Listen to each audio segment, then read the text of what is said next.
جو لوگ اللہ پر ایمان لائیں، کہیں کہ ہمارا رب اللہ ہے، پھر اس پر جم جائیں، ان پر فرشتوں کا نزول ہوتا ہے۔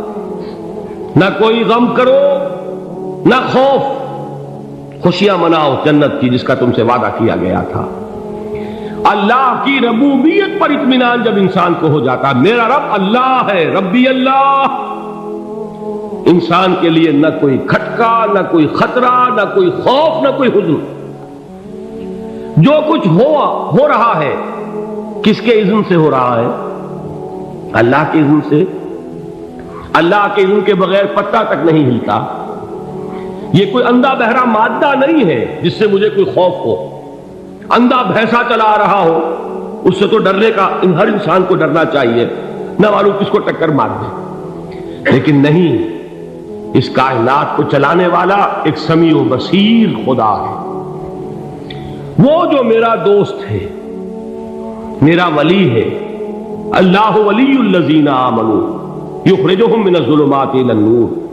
اللہ اہل ایمان کا ولی ہے، ساتھی ہے، پشت پناہ ہے، مددگار ہے، حمایتی ہے۔ بتائیے جسے یقین ہو جائے کہ اللہ میرا مددگار، اللہ میرا محافظ، اللہ میرا پشت پناہ، اللہ میرا حمایتی، اس کے لیے کوئی خوف ہوگا؟ اس سے کوئی ڈر ہوگا؟ میں مثال دیا کرتا ہوں ایک بہت سادہ، پنجاب کے دیہات کی۔ تو بڑا چودھری ہے اور کوئی غریب کسان ہے۔ اس غریب کسان کے جانوروں کو ہر وقت اندیشہ ہوگا چوری کا، کوئی میری بھینس کھول کر نہ لے جائے، کوئی میرا بیل کھول کر نہ لے جائے۔ لیکن جس کے بارے میں یہ سب کو معلوم ہو کہ وہ جو بڑا چودھری ہے وہ اس کا دوست ہے، اس کی بچیا کو کوئی خوف ہوگا؟ اس کی بھینس پر کوئی ہاتھ ڈالے گا؟ اسے کوئی اندیشہ ہوگا؟ نہیں۔ کیوں؟ کہ وہ بڑا چودھری، بڑا اس کا یہاں کا سردار، جاگیردار، سب کو معلوم ہے وہ میرا دوست ہے، کوئی میرے خلاف اقدام نہیں کر سکتا۔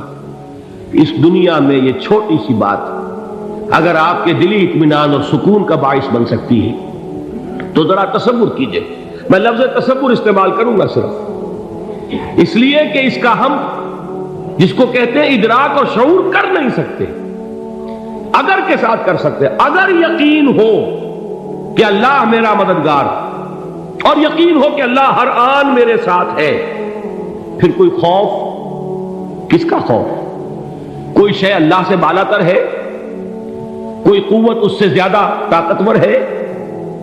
کوئی اس کے ارادے کو بدلنے والا ہے؟ کوئی اس کی مشیت کے آڑے آنے والا ہے؟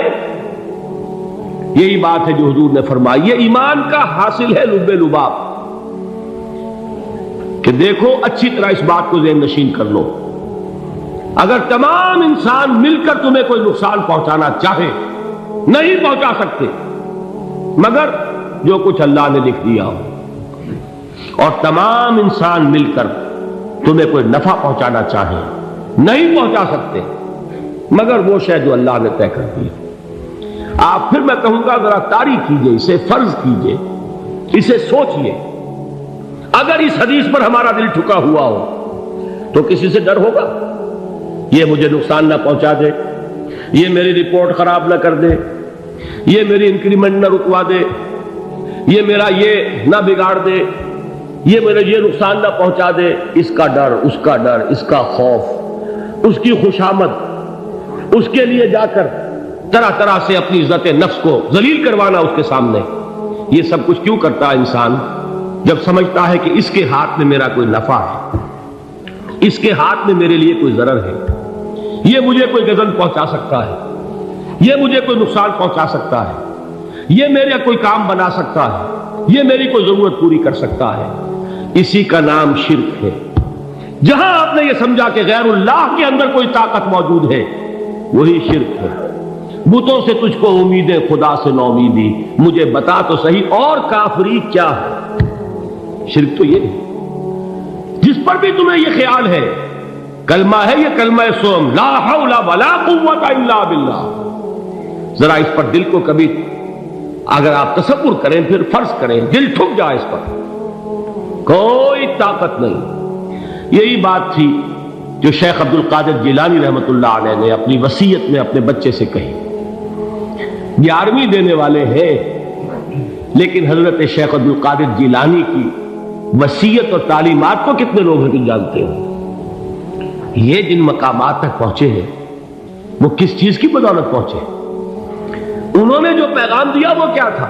اے میرے بچے، جس طریقے سے قرآن مجید میں حضرت لقمان کی نصیحتیں جو ہے نقل کر دی گئی ہیں، میں یہ عرض کروں گا بالفرض اگر قرآن حضرت عبد القادر جیلانی کے بعد نازل ہوا ہوتا تو شیخ عبد القادر کی یہ نصیحتیں بھی قرآن میں درج ہوتی.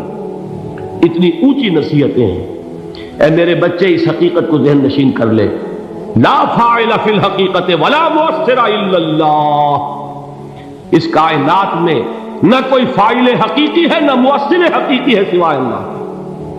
کسی شے میں کوئی تاثیر نہیں اگر اللہ نہ چاہے. آگ جلا نہیں سکتی اگر اللہ نہ چاہے. پانی ڈبو نہیں سکتا اگر اللہ نہ چاہے. زہر ہلاک نہیں کر سکتا اگر اللہ نہ چاہے. کوئی چیز فائدہ نہیں پہنچا سکتی اگر اللہ نہ چاہے. تو در در پہ کیوں سر جھکاتے ہو؟ در در پر کیوں جبیں سائی کرتے ہو؟ سب کے سامنے کیوں ہاتھ پھیلاتے ہو؟ ایک اللہ سے مانگو. ایک اللہ کے سامنے زمین پر اپنی جبین رکھو. لا فاعل فی الحقیقت ولا مؤثر الا اللہ. نظر آتا ہے ہمیں کہ پانی پیاس بجھا دیتا ہے. پیاس بجھانے کی صلاحیت پانی میں نہیں ہے، اللہ کے اذن سے. کھانا بھوک مٹا دیتا ہے. بھوک مٹانے کی صلاحیت کھانے میں نہیں ہے، اذن رب میں ہے. دیکھیے یہی یقین تھا. حضرت موسیٰ علیہ السلام کا واقعہ یاد کیجئے. سامنے سمندر آ گیا ہے. قوم دیکھتی ہے پیچھے کہ گرد و غبار کا طوفان. معلوم ہوا کہ فرعون اپنے لشکر سمیت آ گیا. لشکر جب چلتا تھا تیز رفتاری کے ساتھ تو گرد و غبار کا جو طوفان اٹھتا تھا اس کا تصور کیجیے. اور لمحہ بلمحہ وہ قریب آ رہا ہے. پوری قوم نے کیا کہا؟ اے موسیٰ انا لمدرکون. اے موسیٰ ہم کو پکڑے گئے. قرآن مجید نے تو یہاں وہ باتیں نہیں لکھی ہیں، لیکن تورات میں یہ درج ہے کہ بنی اسرائیل جھگڑنے لگے، دست و گریبان ہو گئے موسیٰ کے ساتھ. موسیٰ نے یہاں مروایا لا کر، اس سے تو ہم ہی بہتر تھے. وہاں کھانے کو ملتا تھا، زندگی تو تھی، بیگار ہم کر رہے تھے، موت تو نہیں تھی. اب جو کچھ ہوگا اس کا تصور کرو، جس طریقے سے ہمارے ٹکڑے اڑائے جائیں گے. تو لڑ رہے ہیں حضرت موسیٰ علیہ السلام سے. یہ تورات کی تفصیل ہے. قرآن میں صرف اتنا آیا ہے، پریشان ہو کر انہوں نے کہا انا لمدرکون. موسیٰ ہم کو پکڑے گئے. اس وقت موسیٰ کا جواب کیا ہے؟ کلا ان معی ربی سیہدین. نہیں، میرے ساتھ میرا رب ہے، وہ راستہ دے گا. بتائیے کہاں راستہ نظر آ رہا ہے؟ یہ ہے ایمان بالغیب. راستہ نظر نہ آئے تب اللہ پر یقین ایمان ہے. جیب میں پیسے ہوں اور تب دل کو اطمینان ہے تو ایمان کس پر ہوا؟ پیسے پر، اللہ پر نہیں. جب وسائل و ذرائع نہ ہو اور پھر یقین ہو کہ اللہ مسبب الاسباب ہے، وہ اسباب کا پابند نہیں ہے، وہ اسباب کا محتاج نہیں ہے، اسباب اس کے محتاج ہے. اگر یہ یقین ہے تو اللہ پر ایمان ہے. یہ نہیں ہے تو تمہارا ایمان اسباب پر ہے، وسائل پر ہے، ذرائع پر ہے، مادیات پر ہے، اللہ پر نہیں. اس وقت کہاں راستہ تھا؟ کوئی راستہ تھا؟ سمندر ہے اور ادھر سے لشکر آ گیا ہے. کلا ان معی ربی سیہدین. اب دیکھیے ایمان کہہ دینا آسان ہے، ہوا معکم اینما کنتم. جہاں کہیں بھی تم ہوتے ہو اللہ تمہارے ساتھ ہوتا ہے. لیکن اس کا یقین قائم ہو جائے تو زمین و آسمان کا فرق واقع ہو جائے. یہی بات ہوئی حضور کے ساتھ. غار ہے، چھپے ہوئے ہیں محمد رسول اللہ اور آپ کے وہ یار غار ابو بکر صدیق رضی اللہ تعالی عنہ. اقبال نے حضرت ابو بکر کی شان میں چند اشعار کہیں صرف، لیکن واقعہ یہ ہے کہ بھاری بھاری نظموں پر اور قصیدوں پر بھاری ہے. طویل ترین نظمیں اور قصیدے ہوں ان پر بھاری ہے. ہمتیں ابو بکر کی ہمت جو ہے کشت ملت را جو ابر، جیسے بارش سے کھیتی اپجتی ہے، ابو بکر کی ہمت اور عزیمت اس امت کو اسی طرح سینچنے والی ہے۔ ثانیے اسلام و غار و بدر و قبر، وہ دوسرے تھے اسلام میں، دوسرے پہلے کون تھے؟ انا اول المومنین، حضور فرماتے سب سے پہلا ایمان لانے والا میں، دوسرے ابو بکر۔ ویسے ہمارے ہاں یہ چلتا ہے اختلاف، حضرت علی پہلے ہیں کہ حضرت ابو بکر پہلے ہیں، لیکن اس میں بڑی خوبصورت تطبیق قائم کی ہے علماء نے، اور بہت صحیح ہے۔ چار کے بارے میں فیصلہ ہی مت کرو کہ کون پہلے، ان کی ایک عجیب تقسیم کر دی ہے۔